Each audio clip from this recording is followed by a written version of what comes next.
Although not intending to recruit a new stallion for the 2022 season, Richard Kent of Mickley Stud has added Ubettabelieveit to his Shropshire-based stud farm. Ubettabelieveit is a son of Kodiac, whose rise as a sire of sires has been meteoric. Richard Kent speaks to us now about Ubettabelieveit. So our new stallion is called Ubettabelieveit. We've taken interest in him right from the start because he just was an intriguing horse, speed horse. First of all, Roger Marley bought him as a yearling, and John Cullen. They're two very, very good judges. He was out of a 20-year-old mare by Mudgeddon, who was out of a Red Sunset mare from Paddy Byrne's good fast families. So we thought he had a lovely fast line.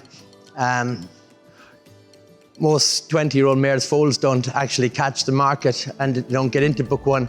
So it was a good thing that he was in book one, and he was on his own merits to be such a good-looking horse.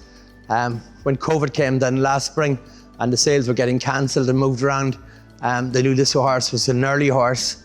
So Nigel Tinkler went and sat in a few of the horses of Roger Marley's, and he bought him privately for Mr. Webb. It was this Martin Webb and his wife, and it was their first horse.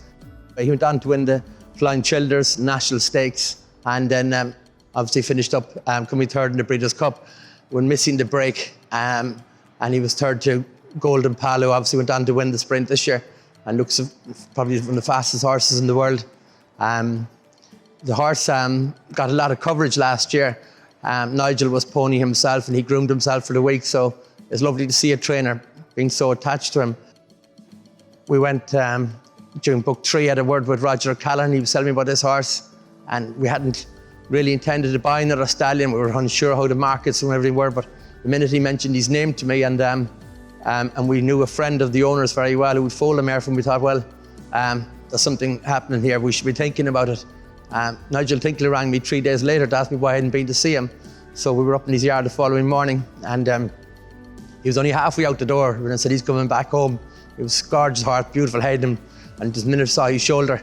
And so we were delighted to, we had a deal done straight away, and the horse was in Mickley the following day. Nigel, some runners come to Chester and he dropped him off. And when you see something that you really like and that's perfect, you don't have to think twice about it. And my partner Claire was with me. She said, "Are you sure?" And I said, yeah, absolutely certain. Never been sure about anything in my life. He's an absolutely gorgeous horse. He's a great shoulder, a great hip in him, a good walker, kind, good eye in him.